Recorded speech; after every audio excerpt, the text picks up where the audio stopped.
प्यारे बच्चों, मैं महेश चंद्र शर्मा कृष्णा बाल विद्या मंदिर इंटर कॉलेज मंगूपुरा से आज आपको कक्षा 11 हिंदी के अंतर्गत उपविषय संस्कृत जो संस्कृत दिग्दर्शिका से लिया गया है कि सदाचारोपदेश के उपदेश पाठ के अंतर्गत कुछ श्लोकों का आज हम अध्ययन करेंगे। सदाचार जो मानव जीवन को परिमार्जित, परिष्कार और समर्थवान बनाता है, ये आचरण मनुष्य में अमरत्व रूपी ज्ञान संजो कर रखता है, जो उसकी शैली के रूप में प्रदर्शित होता है। हमें इस आचरण के आधार पर ही अपने जीवन को चलाना चाहिए।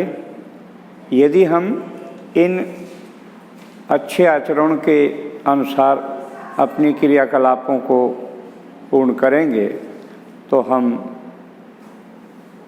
सत्यमेव अग्रसर होंगे। इसमें पहला श्लोक जो दिया हुआ है ये नास्तिका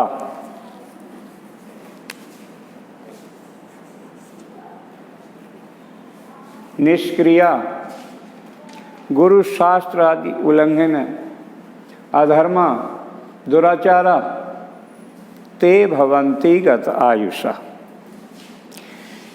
इस श्लोक को मैंने खास तौर से इसलिए लिया है, आज एक्सीडेंट,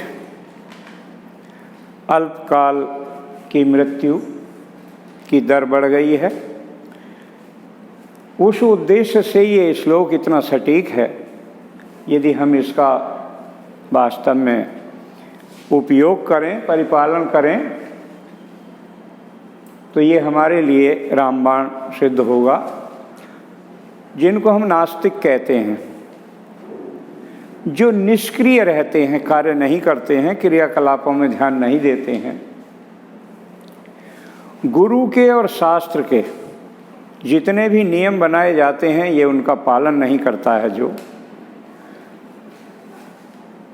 अधर्मा, जो अपने धर्म के अनुरागी नहीं है, अपने कार्य को नहीं करते हैं, अधर्मी हैं, जो दुराचरण करते हैं, तो इतने श्रेणी में जो आते हैं, कवि ने कहा है भवन्ति ते गतायुषा, उनकी उम्र क्षीण हो जाती है, थोड़ी हो जाती है, वो अल्पकाल में ही मृत्यु को प्राप्त हो जाते हैं, अर्थात मर जाते हैं।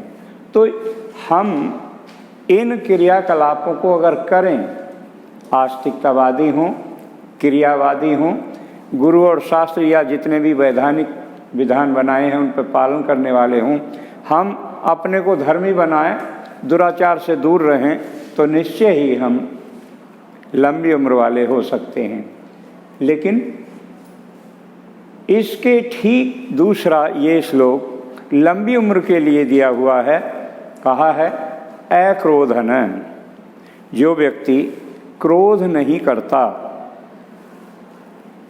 क्रोध का असर जीवन पर इतना बड़ा पड़ता है।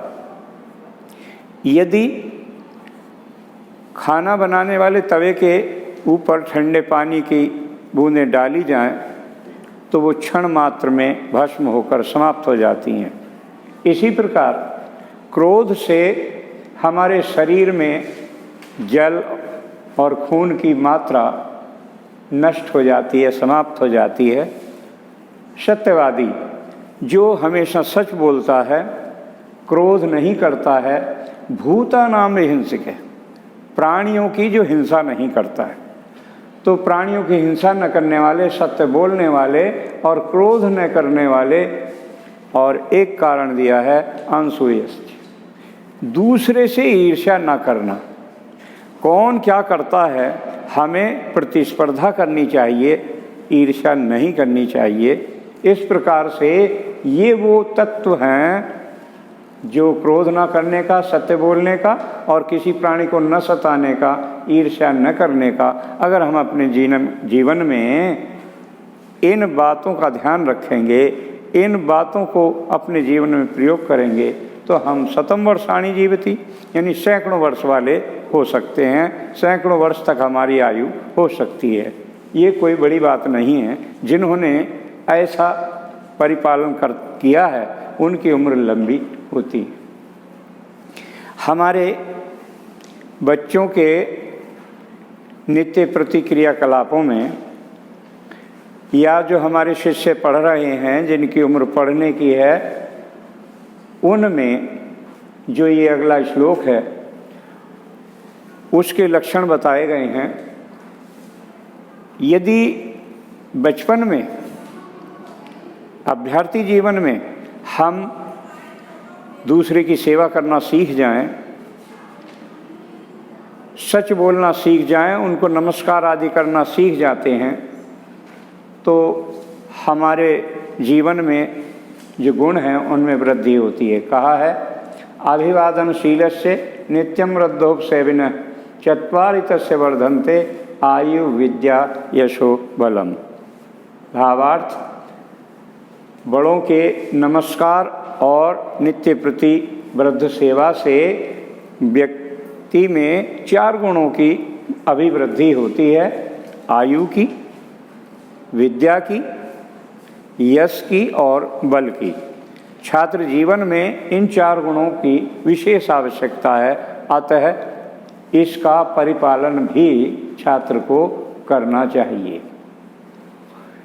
जीवन में हम क्या करके क्या हो सकते हैं, अथवा हमें क्या करके क्या प्राप्त होगा, ये अग्रिम श्लोक इसी बात की ओर दृष्टिगत है। सत्येन रक्षते धर्म, हम धर्म की रक्षा कर सकते हैं सत्य के द्वारा, अर्थात सत्य बोलेंगे तो हम धर्मगामी या धर्म अनुगामी हो सकते हैं। सत्य बोलना ही हमारे धर्म की पहचान, अतः हमें सत्य बोलना चाहिए, तभी हम विद्या को पा सकते हैं। उसी प्रकार विद्या योगेन रक्षते, यदि विद्या को हम पढ़ेंगे, विद्या को हम सीखेंगे, तो निश्चित रूप से हमें योग का सहारा लेना पड़ेगा।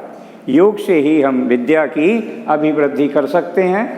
मृजया रक्षते रूपम, हमें सुंदरता तो चाहिए लेकिन स्वच्छता नहीं, ऐसा नहीं हो सकता। इसलिए मृजया, स्वच्छता से ही हम अपने रूप को सुंदर बना सकते हैं। कुलम वृत्तेन रक्षते, और अपने कुल परिवार को, अपने परिवार की अभिवृद्धि के लिए हम अपने चरित्र से अच्छा कर सकते हैं। हमारे कुल की पहचान हमारे चरित्र से हो सकती है। अंत में एक ये श्लोक जो दिया हुआ है ये बहुत ही अच्छा है। हम दूसरे से बहुत कुछ अपेक्षा करते हैं लेकिन स्वयं क्या करते हैं नहीं पता, ये इसी में बताया गया है। श्रुताम धर्म सर्वस्वम श्रुत्वा च अवधार्यताम, हमें धर्म शास्त्रों की बात को, सब बड़ों की बात को अच्छी तरह से सुनना चाहिए और सुनकर उस पर अमल भी करना चाहिए, उसको देखना भी चाहिए, प्रयोग में लाना चाहिए। आत्मनः प्रतिकूलानि, यदि कोई बात, यदि कोई व्यवहार अपने विपरीत बैठता है, अपने को अच्छा नहीं लगता है, तो परेशान न समाचारित, उसका प्रयोग, उसका साथ दूसरे के साथ प्रयोग नहीं करना चाहिए। ये सत्य है और इसका वास्तव में हमें ध्यान रखना चाहिए।